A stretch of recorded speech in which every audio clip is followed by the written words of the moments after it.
Ya, terima kasih.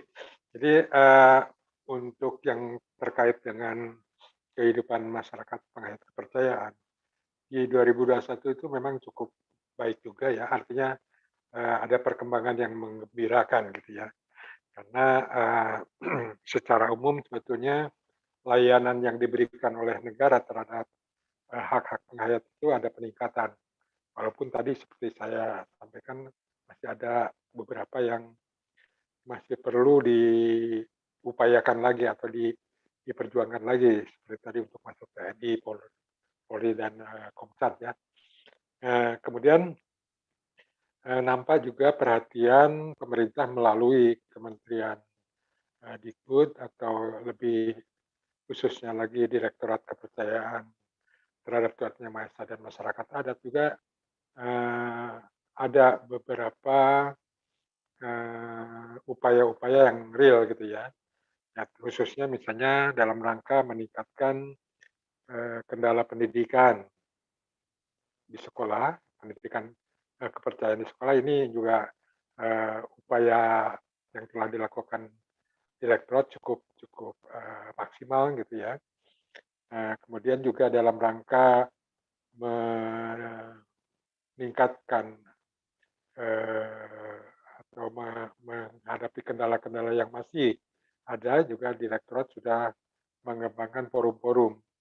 Baik itu forum lintas agama gitu ya maupun, ya seperti ya namanya saya lupa mungkin Mas Aco lebih hafal gitu di kementerian itu di Direktorat Kepercayaan itu ada beberapa forum yang dikembangkan dalam rangka advokasi untuk, masyarakat penghayat. Demikian pula di daerah, beberapa daerah sudah mulai, merangkul masyarakat penghayat untuk dilibatkan dalam, berbagai kegiatan formal di pemerintahan, termasuk juga beberapa daerah, merangkulnya di dalam forum, FKUB ya, Forum Komunikasi Umat Beragama atau apalah, yaitu forum lintas agama.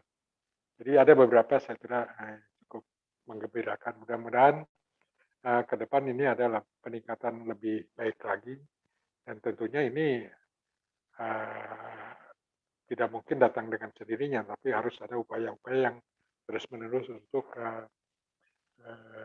menyadarkan atau menarik perhatian, pemerintah untuk, pelibatan masyarakat penghayat. Mungkin itu. Baik, terima kasih Pak Angkus.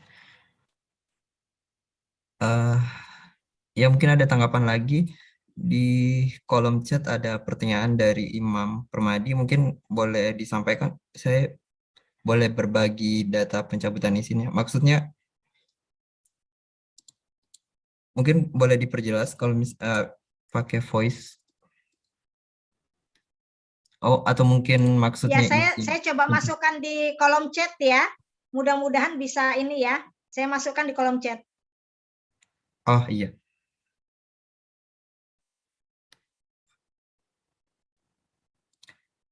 Baik, selanjutnya mungkin dari partisipan yang lain, Kang, tadi ada Kang Pak Pak Anco mungkin. Ada Mbak Ladrina tuh. Oh Yang... iya, saya silakan Mbak Drina. Ya, makasih Mas Andi. Saya mau nanya, saya penasaran sih sebenarnya tentang proses regenerasi untuk para penghayat kepercayaan dan masyarakat adat ke generasi-generasi berikutnya. Karena kan ada yang harus menjaga apa yang sedang diperjuangkan sekarang kan. Itu tadi perjuangannya kalau saya dengar dari ceritanya cukup berat dan hebat gitu. Nah ini kan harus ada yang menjaga perjuangan kita saat ini. Kalau seandainya generasi berikutnya tidak memegang prinsip seteguh generasi yang sekarang, baik itu penghayat kepercayaan maupun masyarakat adatnya, nanti yang menjaga perjuangan ini siapa gitu. Nah, saya pengen tahu untuk proses regenerasinya tuh bagaimana untuk di masyarakat adat gitu. Terima kasih. Terima kasih Mbak Drina. Siap. Mungkin untuk Ya, ke Pak Angkus atau Kak Nunung silakan. Ya mungkin dari masyarakat penghayat dulu ya. Nanti mungkin Mbak Nunuk di masyarakat adatnya. Jadi memang kita menyadari betul gitu ya, kelemahan selama ini itu proses regenerasi yang terhambat gitu ya.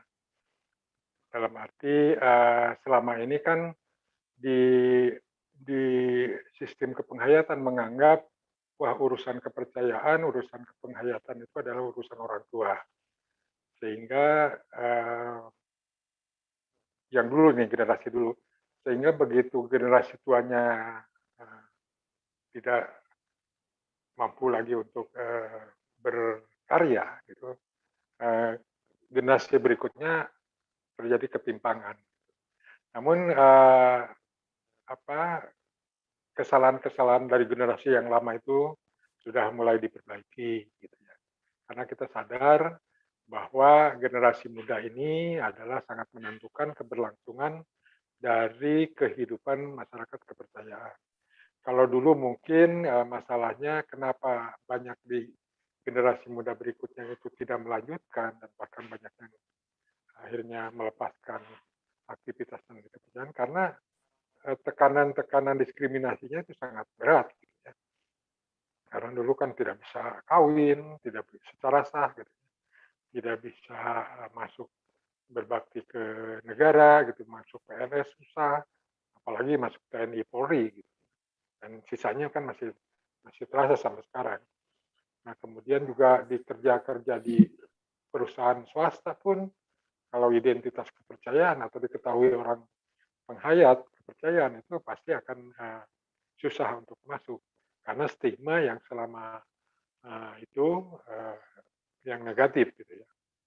Nah belakangan dengan upaya-upaya kita mengklarifikasi soal stigma, kemudian kita banyak berjejaring dengan teman-teman lintas agama sehingga teman-teman di lintas agama juga memahami yang sebetulnya siapa dan apa itu kepercayaan terhadap Tuhan Yang Maha Esa. Akhirnya kan sedikit demi sedikit terbuka dan sedikit demi sedikit terklarifikasi masalah stigma-stigma negatif sehingga penerimaan masyarakat secara terhadap masyarakat penghayat mulai terbuka, termasuk juga penerimaan negara, gitu ya, karena kita juga menjelaskan. Jadi dengan adanya keterbukaan, adanya pengakuan yang berkembang, yang meningkat, tentu rasa percaya diri masyarakat penghayat juga akan meningkat.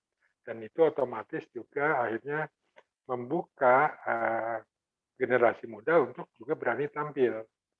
Nah, ke apa namanya hasrat atau keinginan masyarakat generasi muda untuk tampil dan untuk percaya diri ini juga kita pupuk gitu. Kita pupuk oleh generasi-generasi saya misalnya ya, untuk membangkitkan kepercayaan diri ini termasuk juga membangun dan meningkatkan jejaring antar lintas agama, lintas komunitas yang melibatkan generasi-generasi muda. Termasuk kita juga meminta ke pihak pemerintahan untuk mengelola juga, mendukung juga, memfasilitasi juga aktivitas-aktivitas kepemudaan atau generasi muda dari penghayat kepercayaan. Dan secara nasional, kita juga sudah 2 tahun yang lalu sudah membentuk wadah penghayat kepercayaan untuk generasi mudanya. Juga termasuk untuk wadah khusus untuk aktivitas perempuan penghayat kepercayaan. Nah, untuk perempuan penghayat kepercayaan, kita punya wadah yang namanya Puan Hayati, dan untuk yang generasi muda, kita punya wadah yang disebut Gema Bakti. Nah, sedangkan yang secara nasional, secara umum adalah MLKI. Nah, ketiga wadah inilah yang kita jadikan media di dalam pengembangan diri, pengembangan kapasitas, termasuk kerjasama dengan berbagai lintas agama maupun lintas komunitas. Jadi ada pembinaan di generasi muda secara nasional, juga di masing-masing komunitas atau organisasi juga ada upaya-upaya pembinaan generasi mudanya. Jadi dan kelihatan sudah ada tren yang positif gitu dari sisi kebangkitan dan pengembangan generasi muda penghayat kepercayaan. Itu saja.